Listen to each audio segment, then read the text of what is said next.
请观看海外嘉宾拳头游戏 VALORANT 执行制作人 Donlon 带来的分享 Building and Launching VALORANT for Players and with Players.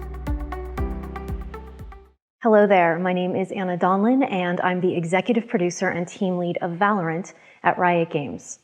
First, I'd like to thank you so much for having me here. It is absolutely a real honor. Today I'm going to talk about the development of VALORANT, including R&D, production, and launch, but I'm going to do it from a very specific angle, an angle that I believe makes Riot one of the best places on earth to make games, and that is our complete commitment to our player audience. At Riot, we talk about our relentless pursuit of games. I mean, the reality is we're all just a bunch of gamers, which makes it feel pretty natural. We play games, we geek out about games, we love games. And as players ourselves, we have a deep understanding and empathy for other players. That empathy becomes our razor for pretty much every decision we make. This concept of understanding our players deeply and then building long-lasting relationships with them, it's who we are. It's in our DNA, it unites us as a company. That player focus was so much a part of VALORANT's entire journey. Our number one goal was to hyper-serve our audience, to build a game not just for them, but with them. So shipping a game under any circumstance is an absolute boss battle. To get to where we're at today, the VALORANT team not only had to navigate the challenges of getting something out the door, but we had to do it through unforeseeable, world-altering events. All of this in an effort to get our game into the hands of players, on time, and with one chance to make a first impression with the shooter community. Let's start at the very beginning. The original VALORANT R&D team, actually Ares was the code name, was a really small group of people, excited to make a game together and excited to make something that they themselves would want to play. They were all huge shooter fans, all of them with a deep background in games like Counter-Strike and other highly competitive games. They knew what they loved about those games, and they also knew what frustrated them about those games. We started with the same set of core principles that we had when we launched League of Legends over a decade ago. First, there are players of some game genres that are underserved. We believed we could do better for them. Next, we knew that no matter what we'd make, we'd need to respect the roots of the genre. We couldn't alienate those players who had already invested thousands of hours into something they loved. But we also needed to evolve the genre into something more accessible, to introduce more people to a game they might not even know they'd love. On top of this, we've always been driven to help players discover and rediscover the joy of competition. Competition and competitive play is what Riot Games is all about. Equipped with those principles, the team started developing prototypes, dozens of them, in fact, building and playing and building and playing over and over and over again, keeping all of those things top of mind. But to understand which of those prototypes would become the actual game itself, we needed to answer a pretty important question. Who would our players be? How could we hyper-serve them unless we truly understood who they were? And this led to the creation of our player profiles. Our player profiles are really just clusters of player motivations with soft lines between them. So like you could be one of these or maybe in between two of these as an example. These were the players that we would target with our work. First, we have the Gladiator. For these players, it's all about competition. They want winning to matter, and they want to win with skill. They want to compete at the highest level, and they will do whatever it takes to get to the top. Next, we have the Superstar. These are the players that want to win with style. They love the spotlight. They love being unique. They want to win their way, and they want you to know how incredible they are. And finally, we have the Companion. These players want to win with friends. Competing is a way for them to create shared memories together. And they're the type of player who will say, yeah, I love this game, but I'll probably only play if and when my friends are playing. The Gladiator, the Superstar, and the Companion became our three key player profiles. The team went through a lot during pre-production. We refined our thesis and focused the majority of our efforts on the core gameplay loop. And here's where we landed. VALORANT would be a 5v5 tactical shooter that would add character-based abilities as a major gameplay evolution. Precise gunplay would remain at the center of the experience, and character abilities would be used strategically to create opportunities for the gunplay to actually really shine. Pre-production also saw the team developing the world, the IP, the entire creative approach. But probably the most important part of pre-production was watching the team build a game that they fell in love with. Team-wide playtests were not something you had to ask people to do. They couldn't wait for any chance to play the game. They had found something fun, something special, something we believed we should complete and get into players' hands as soon as we knew it was ready. It was time to move into full production. So now we knew what type of game we wanted to make, we knew why we wanted to make it, and we knew who we were making it for. But just because you think you know your audience and you think you can make a game that they will want to play for hours, months, years, decades, it's just never that easy. But this process and these razors gave us the courage to go for it. Getting into production at Riot is a big deal. It marks the start of a lot of new work for the team. When a game moves into production at Riot, it means we're committing to making this game a reality for players. This is when things shift from being a game team effort to a company-wide effort with the full backing of Riot. And because it's such a big deal and a very expensive moment, you need to know you're ready. There are honestly hundreds of factors that can go into a decision like this, but for me, I narrowed it down to two main things. First, you need a solid team, and we had that. This was a team of crazy, passionate people who at this point poured 5 years of blood, sweat, and tears into something that they absolutely believed in. They'd stuck it out through changes and adjustments to their thesis, their IP, and their art style because they knew they had something truly special, which is the second part of the formula. I knew we had a really good game. The core gameplay, which the team had invested in and refined for all those years, was truly remarkable. And honestly, having made games for about 25 years now, I know this is the hardest thing to find. Getting a game dialed in to the point where you know it is sticky enough to create thousands of hours of engagement is really, really hard. This team had already done the hardest part. They had created an amazingly fun, amazingly addictive gameplay loop. So in my mind, the formula was simple. Great team plus great game equals success. Riot gave us the green light, and we picked a date. We targeted the first week of June 2020. We had a team, we had a game, we had a date, and we had funding. And we had a ton of work to do. We were heading into what we knew was already a red ocean space at a time that would end up being an extremely busy one for other shooters. Beyond the games we knew about were the ones we did not expect at all. Apex Legends came out of nowhere, and we were hearing about more and more shooters that were in development. Everyone seemed to be focused on the Battle Royale space, but we weren't. We were making a tac shooter, and we decided to stick with it.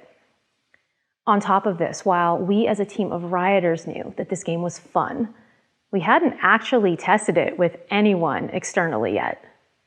If we were going to hit our date and do it wisely, we needed to set some new goals. So everyone who's made a game should be familiar with development milestones. On a lot of the games I've worked on before, the way we would measure the success of each milestone was to measure how much work had been accomplished. You segment out the work. You segment it out into small groupings of content and features, and all of those things become a milestone. Things like 3 characters complete, or shooting system is now 50% complete, 2 maps are polished, roadmaps and checklists and timelines. And sometimes when you work that way, it can be pretty late into the process, like at alpha or even beta, where you actually start to see the end-to-end experience of the game really start to come together for the first time. But here we were trying to make the most player-focused shooter ever. We couldn't wait until alpha or beta to learn the right lessons. We realized that not only did our values and our prototype process need to be player-focused. Our entire production process would require that focus as well. For us to understand what work actually remained and our progress against that work, it couldn't just come from spreadsheets and Jira tickets. How much work we completed was important, of course. But what seemed even more important was deeply understanding if everything we were making was what players actually wanted from one end of the game to the other. Instead of just having dots on a calendar or checkboxes on a checklist, we would focus deeply on how our players felt about our work and if it addressed their needs. We would focus every one of our milestones around getting that validation from players. Our milestones would be playtests. They would be evaluated by our players, not by us. Our players would tell us if we passed those milestones.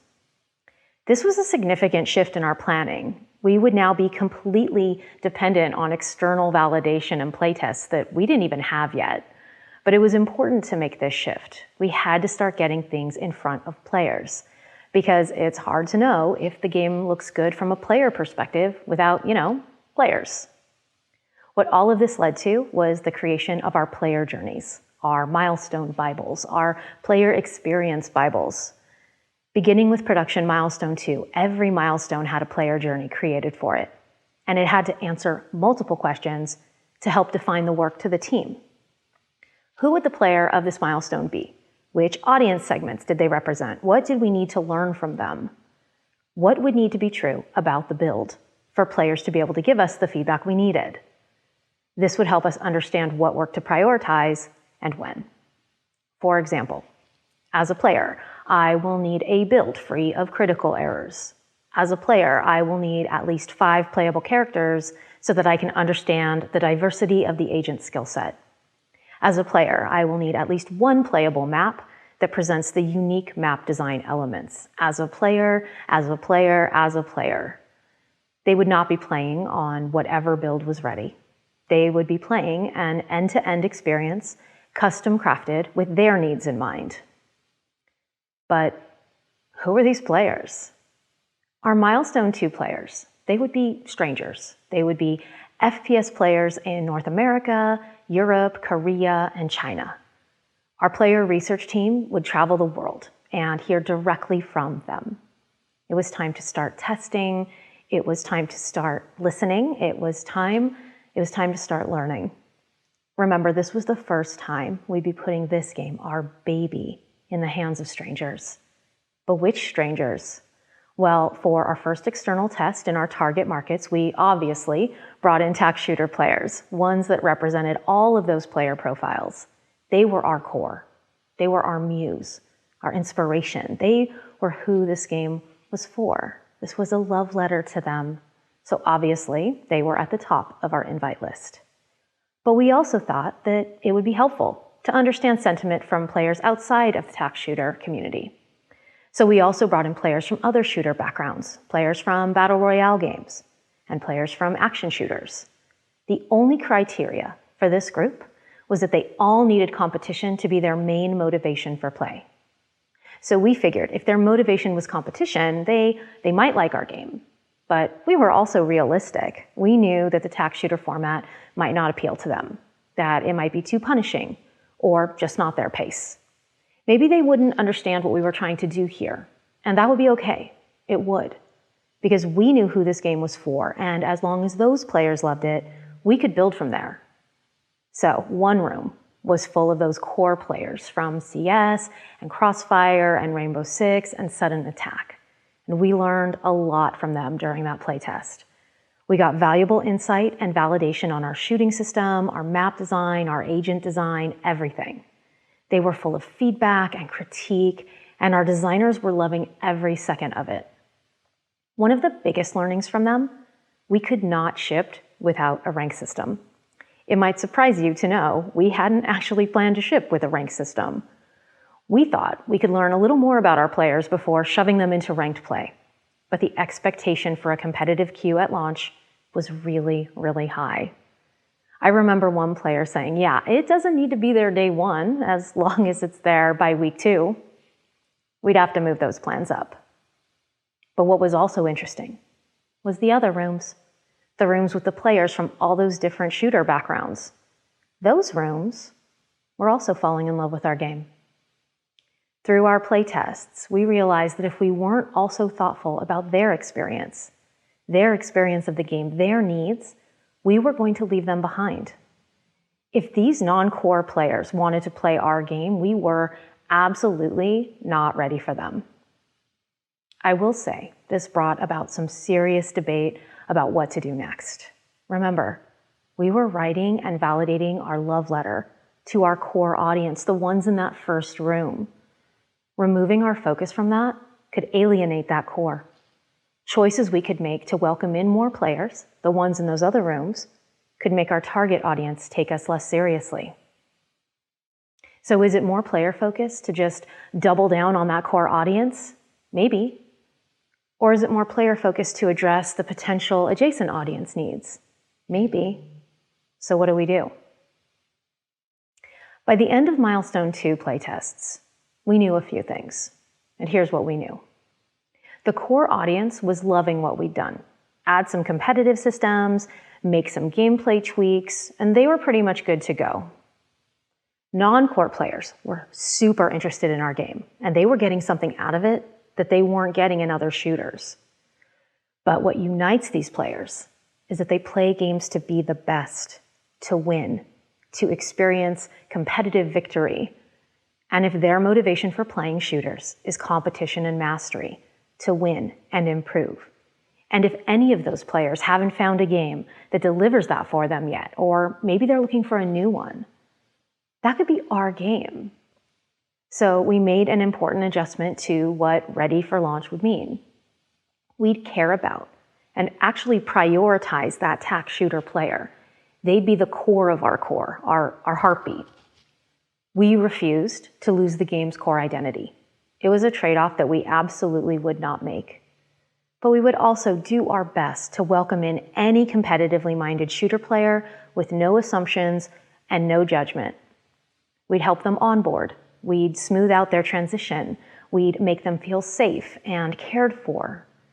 And once we made that adjustment as a team, once we realized that maybe if we were careful, thoughtful, deliberate, we could hyper-serve an even bigger audience, our next steps became a lot clearer.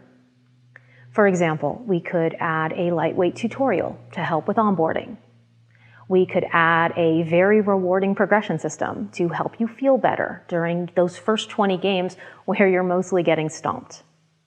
We could add a lower stakes mode to help you de-stress. All of these things, they were adjustments, additions, but never a fundamental changing of the game's core thesis, its reason for being, its heartbeat. Our milestone definitions changed. Some of our priorities changed. But it was great. We were willing to challenge our assumptions because we were listening so closely to our players. Fast forward several milestones later, all of those milestones tested with external audiences, and now we are ready to put this game in front of the entire world. League of Legends 10-year anniversary.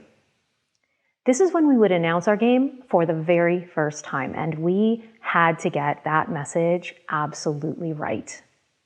So here's what we knew going in. Players around the world, they think Riot Games, those are the League of Legends people. But this game is definitely not League of Legends. It's not in the League IP, and it's not even necessarily targeting League players. This is a completely new space and a completely new set of players. We knew we were entering a very congested shooter space, a space with a lot of really amazing titles and a very committed player base. These are players that have been playing in this genre for decades.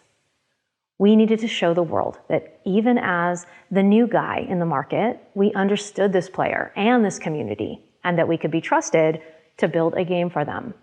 Trusted. Another thing we needed to do, we needed to establish our brand. What would our brand identity be? I think one of the first things we really set our eyes on was the idea of being aspirational as a brand. We could see that the timing was right for a game and its community to be cool and stylish. We wanted this for our game, and we wanted this for our future players. I remember being in the room when the team first pitched our visual brand tones. Words like modern, iconic, hypernatural, stylish, mature, with a playful edge. We became so excited. And as our brand Bibles started coming together, these tones started to feed back into the game, our UI, our music, our agents, and we knew we were onto something. The League Tenure event, our announcement event, was the first point of contact for all of this. All players would now have an opinion. All players around the world would now have feedback. Our game was finally announced, and in that moment, we made some really big promises. This was our first opportunity to build trust with our future community. So trust is where we put all of our focus. We would hyper-serve them. We understood them. We were making this game for them. We were making this game with them. It was real now. VALORANT was actually happening. And before we knew it, it was Q1 of 2020 and things were awesome. Crazy, but awesome. We met every milestone, every single one, on time and to player satisfaction. This gave us confidence. It made us really brave. So on March 1st, confident and brave, we announced our launch window. We would launch the game in summer of 2020. Internally, we had a more specific date in mind, June 2nd. We began preparations for our biggest playtest of all, closed beta. We knew that we wanted it to be big and very visible. We wouldn't be hiding this behind closed doors. We'd be streaming it, and this decision presented a brand new set of challenges. The first major challenge, we needed a way to get the right kind of players into the beta. Learning and validation, these were going to be the primary goals of this test. So we needed players who would understand what the game was trying to be. Ones that could help teach us the right lessons, ones that could get us the right feedback. Our plan, players would learn about the game by watching streamers playing it. Not only that, but we would ask them to watch multiple hours of streams before getting a key drop. We figured that this way, they would at least understand what the game was about before joining the test. Watching hours of streams, you probably understand what this game is. But honestly, this particular approach had huge risks. We were already concerned going into closed beta that we might not have enough players, that maybe there wouldn't be enough interest, and that this lack of interest would cause long queue times, and those long queue times would significantly damage the overall experience of the beta. And now with this new approach, we were going to put even more obstacles in their way. Make a Riot account, make a Twitch account, link those accounts, watch streams for multiple hours, wait for a drop. Our perfect plan was perfectly imperfect. Second major challenge. We were planning a very public closed beta. Again, streams. We had to figure out how to create something polished enough to be streamed publicly to the world. For a lot of betas, companies will try to keep everything a secret, behind closed doors, under lock and key. This allows developers to work through the problems without affecting the public's perception of the game. Basically, it lets us be a little sloppier and make all of our mistakes a little less publicly. But we had been building towards this moment all along. Closed beta was not only our biggest test with players before launch, but it was also where we plan to start building our community, for streamers to stream, for creators to build content, for this first group of players to pave the way and then welcome in new friends at our launch date. We wanted it to be public. We wanted it streamed. But to do this, we needed a really polished version of the game. Our closed beta had to look and feel like a finished game in a lot of ways, because Valorant's first impression had to land really well. Any flaws would be magnified on a global stage now. And this decision put tremendous pressure on every team involved. The third major challenge. How do we get those streamers to even want to stream our game? If players were going to be forced to watch streams to get drops, then 1, we needed streamers, and 2, they needed to be prepared. We would invite them in early, we would talk with them, play with them, and then we would hope that they would want to participate. So we would host Valorant streamer boot camps. We sent out invitations for boot camps to pros and streamers, and we had planned this for months. Every second, every detail was mapped out. These were designed to be really immersive, multi-day experiences. The development team would be there. We'd be there live. We would take players through the game, facilitate matches with pre-made teams. We would answer all of their questions. These boot camps would take place all around the world, and our passports were ready. And all of this, everything was scheduled to start at the end of March. And for those of you who have completely lost track of time, like me, March 2020 is when COVID-19 became a global pandemic, right in the middle of absolutely everything we were planning. Travel became increasingly complicated. Every day brought new warnings and restrictions, things like mandatory quarantines. We had no idea if our streamers would even be able to attend. Now, normally, for a boot camp like this, we'd put everyone in a fancy room and say, hey, hi there, welcome, come check out our game. It would be very controlled in a very organized, secure LAN environment where we could really manage expectations and facilitate meaningful discussions. We'd feed them yummy food, we'd give them fancy swag, we'd send them back to their hotel rooms excited about their experience and hopefully also excited about the game. But now we had to achieve all of these same outcomes, but online, remote. No fancy food, no hotel room, no in-person connections. So how do we effectively communicate all that we need to communicate in these conditions? These are some of the most important conversations that we would have to date about the entire initial perception of our game, with some of the most visible influencers in the entire world. Now, rather than hosting an in-person mega experience, we would have pros and streamers from around the world on a video conference, hearing the details and playing Valorant for the first time that way, if they even showed up. But they did. They showed up. And while they watched our presentations and asked questions in our AMAs, you could feel the excitement through the webcam in the chat. You could feel the electricity. And then they got in the game, and everything we'd been building for at this moment happened. They loved the game. They played it all night. There were 24-hour sessions going, custom 5v5s. And as the boot camp came to a close, we could tell it had worked. These streamers, they weren't just prepared. They were excited to tell the world about this new game they'd been playing and to show it on their streams. So our pivot to digital boot camps was very successful. It was no longer about the fancy room and the fancy food. It was about the love of the game in the purest way. And for us, that's what it had always been about. Challenge after challenge thrown our way. We remained relentless. Our hearts and minds as a team were clear. If we could just survive the next few months of beta, our dreams would finally come true. We would launch this game. And then in the middle of all of this, just before the launch of the beta, we had to send the entire team home to quarantine. It was very stressful. We've all felt it.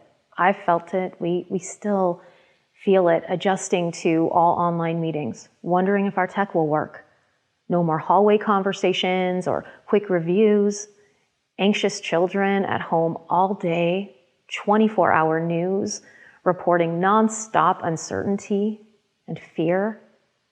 It was a lot. Now, as a leader, you might get moments where your team is ganked by something beyond your control. I assure you that in these types of situations, regardless of your position, it is very, very normal to freak out. And I was a little bit freaked out. How could I not be in this environment, this close to such a big moment for our players, for the team? We saw the problems and we needed to focus on a path forward, and we needed to do it quickly. We had made a commitment to the players. Summer was right around the corner, and all of this resulted in a major decision point for us. Should we delay the launch of our closed beta? Certainly, given the circumstances, it would be a reasonable thing to do. But there was so much to consider. Were we confident that we could still deliver on the experience that we wanted for our players in this environment? If we had delays in the beta because of COVID, What would our path to launch even be now? And finally, and most importantly, was I signing the team up for something we could even do? COVID left Riot, like the rest of the world, in a very uncertain place. It was important that my team knew that they had the time and the space they needed to care for their families and to care for themselves.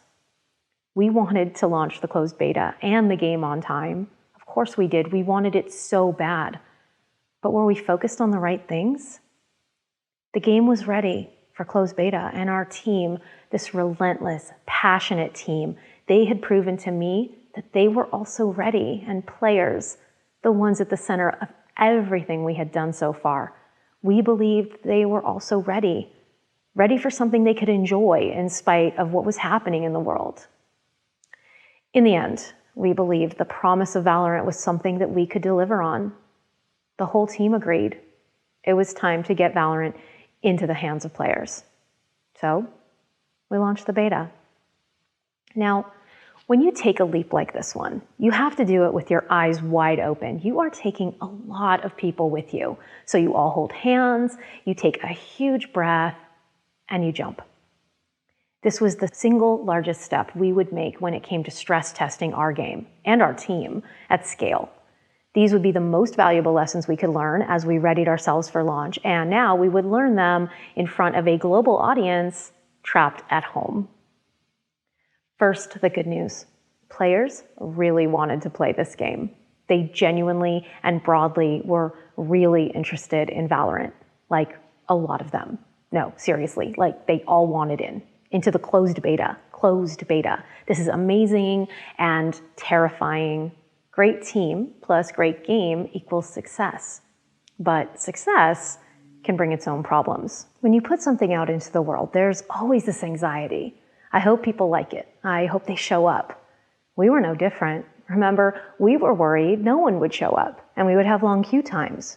Well, clearly, this wasn't going to be a problem for us. Too many players was the new problem, and we kept telling ourselves, these are great problems to have. But great or not, they were rough. As we kicked off the closed beta, demand was way over our capacity number. There was no way that we could let them all in. Our plan was to cycle players in and out. People come in, they try out the game, some of them say, nope, not for me, they leave, we let more in, but they weren't leaving. Our daily retention numbers were insanely high, as were the number of hours being played. Our game's thesis was being validated by hundreds and hundreds of thousands of players around the world. It was exciting and wonderful and insane, and it led to the next big question, do we let more of them in? This one is an interesting challenge. Here were the options. Option 1, do nothing. Keep things stable. Proceed as planned, safely.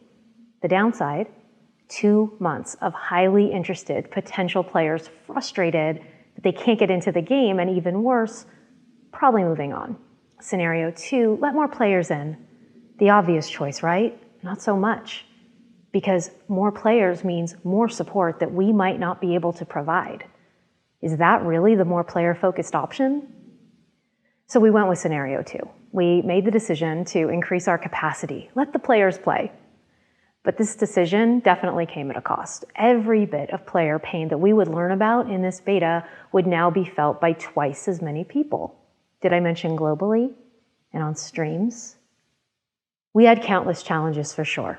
But what was amazing was watching all of these players fall in love with our game the same way we had.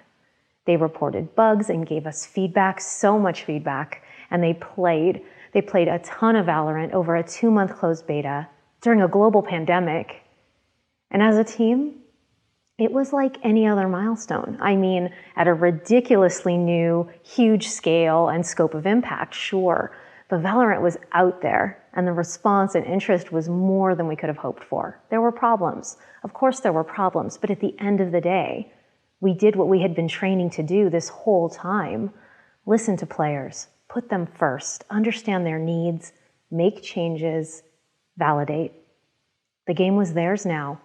It was no longer about getting it to them. Now it was about keeping the trust we had gained, repairing it where it may have been lost in places, and most importantly, sticking the landing for launch delivering on every aspect of that gameplay promise that these players deserved. Those 2 months flew by. We continued to release patches and patch notes and dev diaries and articles. We were basically live. We worked on map exploits, agent balance, client performance, and we communicated with players a lot. Listen to players, understand their needs, make changes, validate, communicate. On May 21st, we finally and confidently shouted it from the rooftops. Valorant would launch on June 2nd, on time to the exact date we shot called those many months ago, sooner than anyone could have expected, and most importantly, ready for players. This game that we had been building for 7 years was finally going to be launched, and so on June 2nd, Valorant went live. Our launch numbers exceeded all of our expectations. Those closed beta players, they came back and they brought their friends. So let's go back and think about those things we talked about at the beginning, those things that we set out to do and those players that we set out to do them for, those things that we promised them. We said that our take on tac shooters would be competitive. We promised that the game would empower a player's creativity. And we promised that we were going to support the community for years, if not decades to come. Well, we're about 1.5 years in so far, so how are we doing? I mean, I think we're doing pretty great. Valorant is a place where we set the bar for competition.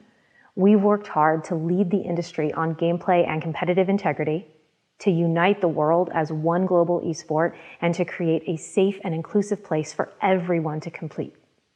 If you're a Gladiator, you're playing a game where skill absolutely matters and you're dominating those leaderboards. Valorant is a place where creativity meets clutch. We've worked hard to provide a competitive sandbox of agents, maps, and weapons, ones that empower a player's creativity.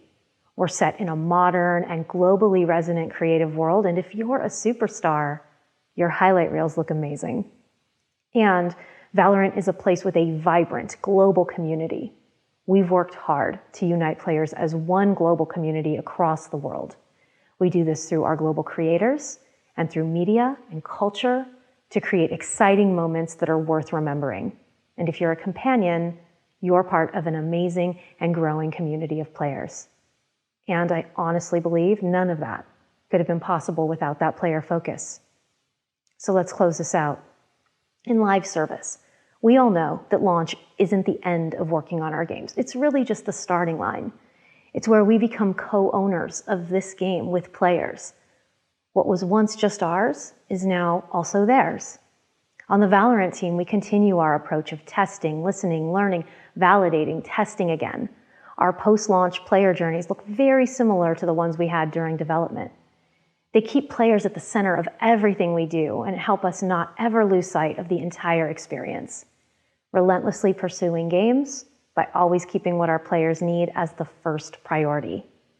In the end, all of the things that we've been through, the chaos, the uncertainty that these last 2 years have brought, it's all just been the first step in our journey. We're excited to have taken it, and we are absolutely ready for what the next steps bring. Thank you again so much for having me.